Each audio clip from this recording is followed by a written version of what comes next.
Hai Smart Footer, jumpa lagi dengan saya Novi Maria Ulfah, anggota KPU Kota Semarang dalam rubrik Lumpia, Lapak Diskusi Pemilu dan Pemilihan. Episode kali ini masih serial Partai Politik Peserta Pemilu 2019. Sudah hadir di tengah-tengah kita peserta pemilu Partai Politik Pemilu 2019 dengan nomor urut nomor 3, yaitu PDI Perjuangan. Smart Footer perlu kami sampaikan sebelum kita berbicara lebih lanjut lagi bahwa kegiatan podcast Lumpia ini sudah sesuai dengan standar protokol kesehatan. Baik kru, host maupun narasumber bintang tamu yang hadir semuanya sudah vaksin lengkap. Smart Footer semuanya yang berbahagia dimanapun Anda berada, untuk lebih lanjutnya, mari kita perkenalan terlebih dahulu dengan dengan narasumber kita, yaitu Bapak Ananta. Selamat datang Pak Ananta. Ya, terima kasih Bu Novi. Sehat selalu ya Sehat. Bapak. Amin. Baik Smart Footer, saya perkenalkan lebih lanjut lagi terkait dengan biodata beliau. Nama lengkap IGD Ananta Wijaya Putra, Partai Politik PDI Perjuangan. Saat ini diwakil Ketua DPC PDI Perjuangan Kota Semarang. Kelahirannya di Kudus ini ya, Mas Ananta ya. Iya, Bu Novi. Oke. Masih keturunan Bali berarti apa gimana? Betul. IGD-nya itu kan numpang lahir aja di Kudus. Oh, numpang lahir di Kudus. 9 Oktober 1982. Alamat di Jalan Lamongan 6 nomor 5. Pendidikan ditempuh di SMA 1 Semarang ya. Terus kemudian Teknik Kimia Undip. Pengalaman organisasi ini juga beliau Ketua DPC GMNI Semarang dan juga Ketua Karang Taruna Kota Semarang. Sampai sekarang masih? Ketua Karang Taruna Kotanya masih. Ya. Oke. Ya, kalau GMNI-nya menjadi Ketua Alumni GMNI Ketua Kota alumninya Semarang. Ya. Oke. Karena dulu kita kegiatan 2019 Mas Ananta juga Ketua Karang Taruna ya. Sekarang 2022 juga masih Ketua Karang Taruna Kota Semarang. Baik Smart Footer, jangan lupa ya selalu untuk follow, subscribe, like, share serta komen di channel YouTube-nya KPU Kota Semarang. Dan tak lupa sosial media kita ada Instagram, ada Facebook dan juga ada Twitter untuk selalu follow dan juga ikuti. Karena di sosial media maupun di YouTube kita selalu menginformasikan terkait dengan pemilu dan juga pemilihan. Apalagi ini sudah mendekati tahapan di pemilihan serentak tahun 2024. Smart Footer semuanya, langsung saja nih Mas Ananta nih bisa diceritakan ya terkait di PDI Perjuangan ya dalam hal ini. Kepengurusan, struktur organisasi kepengurusan baik di tingkatan kota sampai tingkatan kecamatan dan juga sampai tingkat kelurahan ya. Bisa diceritakan dan barangkali sampai sejauh ini ada perubahan terkait dengan kepengurusan atau tidak gitu. Baik, ya gini Bu Novi. Jadi di PDI Perjuangan terkait dengan struktur organisasi ataupun struktur kepengurusan DPC PDI Perjuangan itu berdasarkan pada ADRT partai. Kemudian perintah DPP PDI Perjuangan itu nomor 1 tahun 2020 itu tentang struktur dan formasi Dewan Pimpinan Cabang, kemudian formasi Dewan Perwakilan Luar Negeri, kemudian Dewan Pimpinan Daerah Partai Demokrasi Indo Perjuangan. Kemudian berikutnya itu surat keputusan DPP PDI Perjuangan itu tertanggal 7 Maret 2020 itu tentang struktur dan komposisi Dewan Pimpinan Cabang Kota Semarang, yang mana di situ disebutkan bahwa jumlah pengurus di Dewan Pimpinan Cabang Kota Semarang itu berjumlah 19 orang atau 19 pengurus. Terdiri dari seorang ketua yang dibantu 13 wakil ketua, kemudian 1 sekretaris dibantu 2 wakil sekretaris, 1 bendahara dibantu 1 wakil bendahara. Kemudian untuk struktur kepengurusan atau organisasi ranting dan pengurusan cabang itu berdasarkan ADRT juga, kemudian perintah partai nomor 9 tahun 2019 tentang konsolidasi partai terkait dengan pembentukan anak ranting pengurus anak cabang, di mana di situ disebutkan bahwa kepengurusan anak cabang itu berjumlah 11 orang. Jadi satu orang ketua dibantu berarti dibantu satu orang ketua, dibantu 6 orang wakil ketua, kemudian satu orang sekretaris dibantu satu orang wakil sekretaris, satu bendahara dibantu satu wakil bendahara.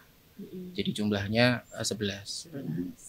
Ya, kemudian ranting, kalau ranting itu berjumlah 9, di mana satu orang ketua itu dibantu berarti 9, berarti dibantu 4 wakil ketua, kemudian satu sekretaris, satu wakil sekretaris, satu bendahara, satu wakil bendahara.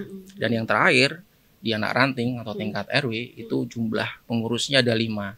Satu ketua dibantu 2 wakil ketua, satu sekretaris dan satu bendahara.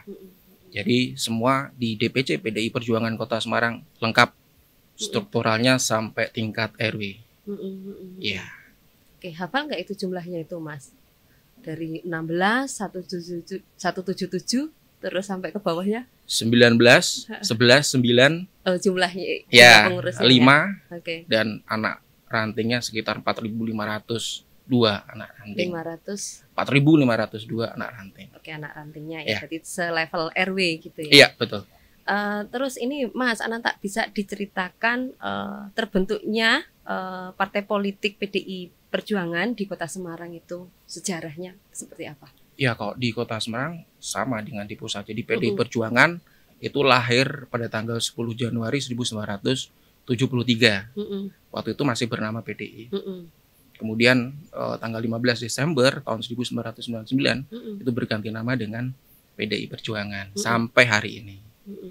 Jadi kita ulang tahun itu tanggal 10 Januari. Gitu. Ya. Dan itu juga sama di Kota Semarang, artinya sama. Kan tetap secara struktural ya. Sama, ya. Terus terkait dengan kantor nih, alamat sekretariat PDI Perjuangan di Kota Semarang. Hari ini kita berkantor di Jalan Untung Suropati nomor 14 di Manyaran, Semarang. Ya, yang dulu mungkin Bu Novi pernah tahu bahwa sekretariat kita sebelumnya di Barusari. Sekarang pindah di Untung Suropati nomor 12 Manyaran, Semarang. Untuk level PAC sama ranting dan juga anak ranting, Mas Ananta, kantor sekretariatnya? Ya, di kantor sekretariat di 16 PAC-nya sudah lengkap semua. Apalagi kemarin kita ada kegiatan penilaian terhadap sekretariat di setiap kecamatan, setiap PAC, itu lengkap semua. Bagaimana sekretariat ini bisa sebagai wadah konsolidasi, kemudian wadah untuk bisa berinteraksi dengan masyarakat dan lain sebagainya. Itu sudah terbentuk semua. Ranting pun sudah. Ranting dan juga anak ranting ya. Iya. Ya, menarik sekali ini ya. Smart Voter jangan lupa untuk selalu follow, subscribe, like dan juga share serta komen di YouTube KPU Kota Semarang dan juga di sosial media kita baik di Instagram, Facebook dan juga Twitter. Nih tadi sudah berbicara terkait dengan sejarah dan juga alamat kantor ya. Nah ini selanjutnya ini berbicara terkait dengan keanggotaan nih Mas Ananta, anggota partai politik PDI Perjuangan ya. Hari ini anggota Partai PDI Perjuangan Kota Semarang itu terhitung hari ini 13.000 kurang lebih ya, 13.408 orang. 13.000. Oke, ini tersebar di 107 kelurahan, 16 kecamatan. Untuk mekanisme perekrutan anggota partai itu seperti apa? Jadi perekrutan anggota partai di PDI Perjuangan Kota Semarang, jadi masyarakat yang tertarik kemudian ingin berjuang bersama-sama PDI Perjuangan, itu bisa mendaftarkan diri langsung ke ranting, kemudian ke DPC atau PAC, itu bisa langsung mendaftar ke kepengurusan setempat. Di kelurahan bisa, di kecamatan bisa, pengurus kecamatan bisa, di DPC pun bisa. Nah, setelah terdaftar itu akan dilanjutkan oleh pengurus DPC untuk dimasukkan ke dalam sistem namanya New Jarek untuk dibuatkan KTA. Jadi masyarakat yang ingin bergabung kemudian menjadi anggota partai nanti bisa dibuatkan KTA. Dan hari ini juga masyarakat yang ingin masuk ke PDI Perjuangan itu bisa mendaftar secara mandiri secara online. Ya, nanti bisa di download aplikasi di Play Store.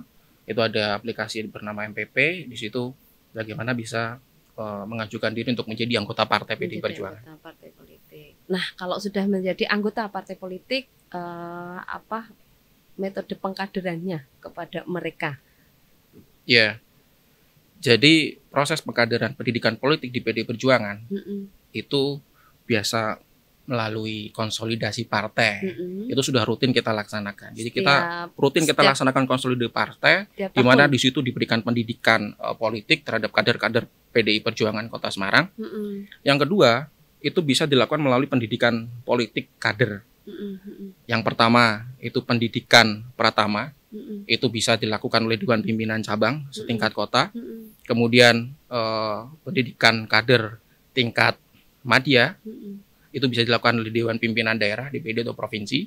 Kemudian pendidikan dan kader tingkat utama itu dilaksanakan oleh DPP. Gitu. Jadi proses kaderisasi di PDI Perjuangan ini terus berjalan, Bu Novi. Kemudian ditambah hari ini di PDI Perjuangan punya namanya wadah untuk mewadahi teman-teman generasi muda, remaja dan pemuda yang namanya itu komunitas juang. Jadi isinya teman-teman remaja, komunitas juang. Jadi teman-teman remaja dan ini kelihatannya ya, Mas. Baru ya, berapa? Belum lama. Jadi teman-teman remaja dan pemuda di situ bagaimana dilatih berpolitik, kemudian bisa melek politik, kemudian dilatih wawasan kebangsaan dan dilatih menjadi pemimpin tentunya. Dan minatnya hari ini cukup banyak di komunitas juang, Bu Novi. Anak-anak muda. Iya. Anak-anak muda tertarik untuk ikut ke situ. Betul. Ya. Oke, nah tadi sudah berbicara terkait dengan keanggotaan dan juga pengkaderan pendidikan. Nah, ini terkait dengan keuangan dan juga operasional partai politik itu. Jadi bagaimana sih PDIP itu mengelola perjuangan itu mengelola keuangan partai politik? Iya, di PDI Perjuangan khususnya Kota Semarang terkait dengan keuangan itu sepenuhnya dikelola oleh bendahara. Dan dibantu staf DPC di bidang keuangan. Jadi itu yang dilaksanakan oleh PDI Perjuangan Kota Semarang. Jadi semua keuangan dikelola oleh bendahara. Gitu sih, Kalau sumbernya? Sumber operasional untuk kegiatan partai itu didapatkan dari gotong royong seluruh kader, baik itu kader yang duduk di legislatif, kader yang duduk di eksekutif, kemudian yang di pengurusan DPC itu bergotong royong untuk bisa melakukan kegiatan partai. Kegiatan itu ya, oke, untuk operasional partai politik ya. Nah, selanjutnya nih terkait dengan kegiatan-kegiatan tersebut, kalau tadi sudah apa istilahnya ya, pengkaderannya itu internal ya untuk kader ataupun untuk anggota. Sedangkan untuk yang di masyarakat secara umum itu seperti apa, Mas Ananta? Pendidikan politiknya untuk masyarakat umum? Iya. Pendidikan politik untuk masyarakat Kota Semarang yang dilakukan oleh PDI Perjuangan itu biasa kita lakukan pendidikan politik dengan cara roadshow. Jadi pengurus Dewan Pimpinan Cabang itu melakukan roadshow bersama fraksi PDI Perjuangan itu ke 16 PAC, 16 kecamatan. Di mana nanti di forum itu dengan mengundang anak ranting, tokoh masyarakat, dan di forum dialog itu diberikan wawasan kebangsaan, kemudian kita menjelaskan bagaimana visi misi partai, kemudian bagaimana kita bisa menyerap aspirasi warga, keinginan warga untuk kemajuan Kota Semarang seperti apa, itu yang sering kita lakukan. Kemudian yang kedua, selain kita melakukan pendidikan politik roadshow di 16 PAC, kita juga mengemas pendidikan politik ini dalam sebuah kegiatan yang menarik bagi masyarakat. Salah satu contoh bagaimana mengajak masyarakat untuk berkegiatan urban farming, kemudian hidroponik, aquaponik, kemudian kegiatan penanggulangan bencana, kemudian ada sarasehan bangunlah badannya, bangunlah jiwanya untuk Indonesia Raya. Itu yang kita lakukan. Di mana di forum-forum itu selalu kita tekankan bagaimana nasionalisme, bagaimana kebangsaan, bagaimana permasalahan-permasalahan bangsa ini yang harus diselesaikan oleh PDI Perjuangan. Itu berarti tertuang di program kerja seperti itu ya? Iya. Tiap tahun kemudian ada kegiatan-kegiatan yang sifatnya kayak misalkan roadshow dan lain sebagainya seperti itu. Iya. Oke, Smart Footer ya, jangan lupa untuk selalu follow, subscribe, like, share, dan juga komen di YouTube KPU Kota Semarang dan juga sosial media KPU Kota Semarang ya, baik di Instagram, Facebook, dan juga di Twitter. Nah, ini menarik sekali, tadi sudah disampaikan oleh Mas Ananta ya, terkait banyak hal di partai PDI Perjuangan. Nah, ini menuju ke tema selanjutnya, yaitu terkait dengan visi misi partai, Mas Ananta. Itu silahkan barangkali bisa disampaikan kepada Smart Footer. Ya, kalau visi PD Perjuangan itu tidak lepas dari cita-cita Negara Kesatuan Republik Indonesia, bagaimana mewujudkan kesejahteraan umum bagi bangsa dan negara Indonesia ini, ya berdasarkan Pancasila 1 Juni 1945. Kemudian kalau misi dari PDI Perjuangan, bagaimana bisa mewujudkan cita-cita proklamasi 17 Agustus 1945 seperti yang tertuang dalam pembukaan Undang Dasar 45, seperti mencerdaskan kehidupan bangsa, mewujudkan kesejahteraan umum, ikut menjaga perdamaian dunia, dan berikutnya bagaimana mewujudkan kesejahteraan bagi rakyat Indonesia, berkeadilan sosial, kemudian berdaulat secara politik, berdikari dalam bidang ekonomi, dan berkeadilan dalam bidang budaya. Itu visi misi dari PDI Perjuangan. Oke, untuk misinya barangkali bisa didetailkan. Tadi kan ada beberapa hal itu ya. Iya. Dari 1 sampai berapa itu Mas tadi. Nah, itu barangkali bisa disampaikan lebih detailnya lagi. Jadi misi kami kok didetailkan ada 2 poin. Yang pertama, bahwa PDI Perjuangan ingin mewujudkan masyarakat Indonesia sejahtera, berkeadilan sosial, berdaulat dalam bidang politik, berdikari dalam bidang ekonomi, dan berkepribadian dalam bidang budaya. Kemudian PDI Perjuangan juga ingin membentuk masyarakat Indonesia itu yang sesuai dengan tujuan negara kita, pembukaan Undang Dasar 45, sebagai mencerdaskan kehidupan bangsa, memajukan kesejahteraan umum, ikut menjaga perdamaian dunia. Oke. Nah ini kita di tahun 2022 ya, di tahun 2024 akan ada pemilihan serentak ya, ada 2 event pemilu nasional dan juga daerah. Nah, terkait dengan persiapan menghadapi pemilu serentak 2024 nih, mulai dari sekarang apa yang akan dipersiapkan dari PDI Perjuangan itu sendiri? Ya, kalau hari ini PDI Perjuangan Kota Semarang khususnya dalam menghadapi pemilu 2024 sudah sangat siap. Jadi PDI Perjuangan hari ini sudah memanaskan mesin-mesin partai, baik itu struktural maupun sayap, baik itu ranting, anak ranting, PAC, kemudian sayap kita ada Banteng Muda Indonesia, ada Repdem, kemudian ada Taruna Merah Putih, ada Baitul Muslimin Indonesia, ada gabungan tani dan nelayan. Itu sudah kita panaskan, ingin bergerak bersama untuk bisa memenangkan di pemilu 2024. Itu namanya relawan ataukah sayap atau? Jadi semua struktur, baik itu pengurus dari elemen-elemen dari struktural pengurusan, dari tingkat kota sampai tingkat RW tadi, kemudian sayap-sayap itu bekerja sama, bergerak bersama, gotong royong untuk bisa memenangkan PDI Perjuangan kembali. Relawan-relawan? Relawan-relawan pasti juga akan kita gerakan. Banyak ini Mas. Hari ini banyak, ya. Tapi yang utama yang sudah digerakkan ya sayap-sayap kita, ya terutama itu struktural, mulai digerakkan.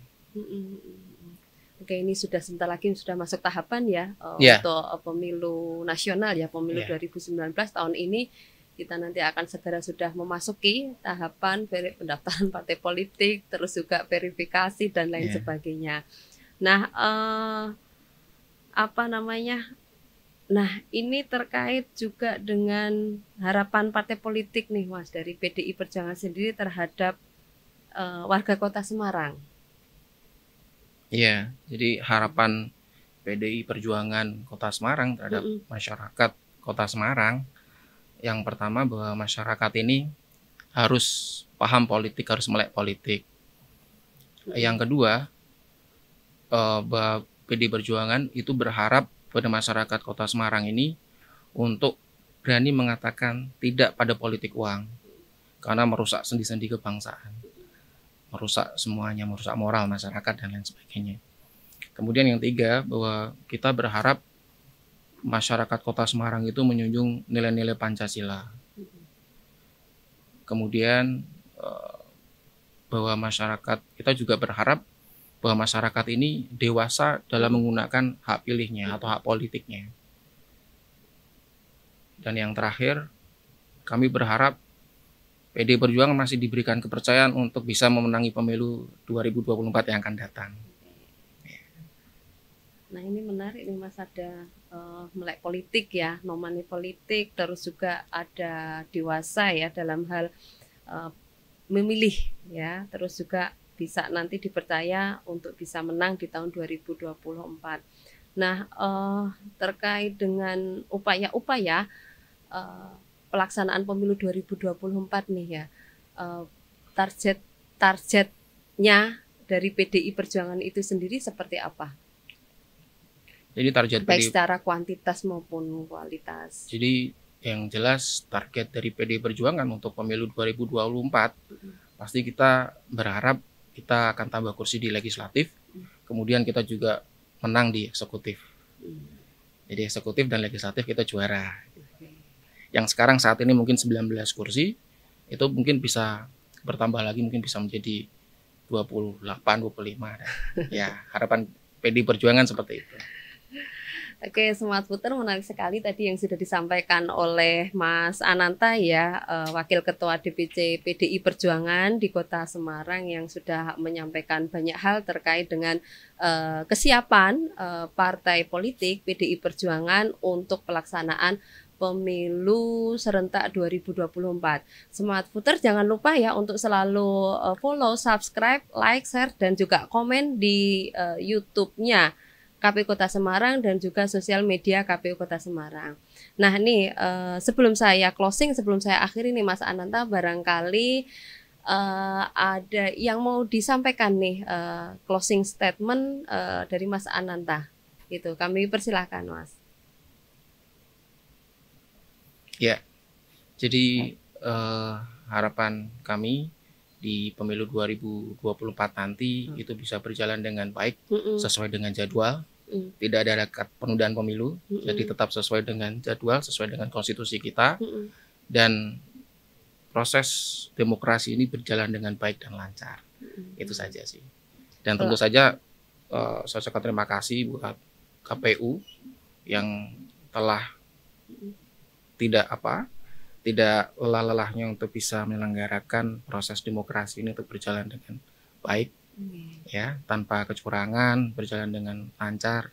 Iya, karena memang ini sebagai upaya kita ya, jadi selaku penyelenggara untuk mendekatkan antara masyarakat dan juga partai politik yang ada di Kota Semarang. Harapannya nanti pemilu nanti bisa terlaksana dengan baik, aman, sukses, dan lancar. Betul. Karena kontribusi dari semua pihak, tidak hanya kami selaku penyelenggara, tetapi dari peserta pemilu, itu juga sangat kami harapkan. Terus juga pendidikan kepada masyarakat, edukasi kepada masyarakat supaya mereka selalu menggunakan hak pilihnya itu dengan baik dan benar sesuai dengan konstitusi gitu. Saya selalu sampaikan, kadang sayang kita ajang untuk memilih pemimpin itu kan tidak setiap waktu, tidak setiap tahun, tidak hanya 5 tahun sekali. Kalau tidak dipergunakan dengan baik dan benar sesuai dengan konstitusi kan juga sangat disayangkan.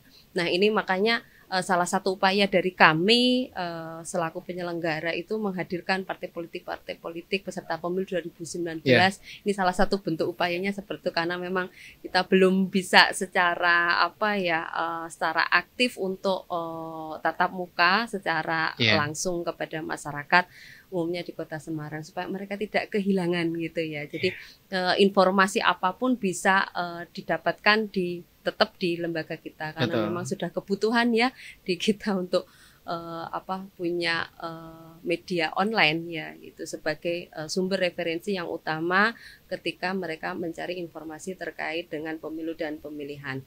Baik Smart Voter yang berbahagia dimanapun Anda berada, demikian tadi bincang-bincang kita dengan Pak I Gede Ananta Wijaya Putra atau yang biasa saya sapa Mas Ananta ya. Banyak hal tadi sudah disampaikan dan diinformasikan kepada kita terkait dengan partai politik PDI Perjuangan. Baik, terima kasih. Jangan lupa untuk selalu cek, lihat ya di YouTube KPU Kota Semarang, masih dalam serial Partai Politik Peserta Pemilu 2019. Sampai ketemu dan sampai berjumpa di episode yang lain lagi. Terima kasih. Assalamualaikum warahmatullahi wabarakatuh.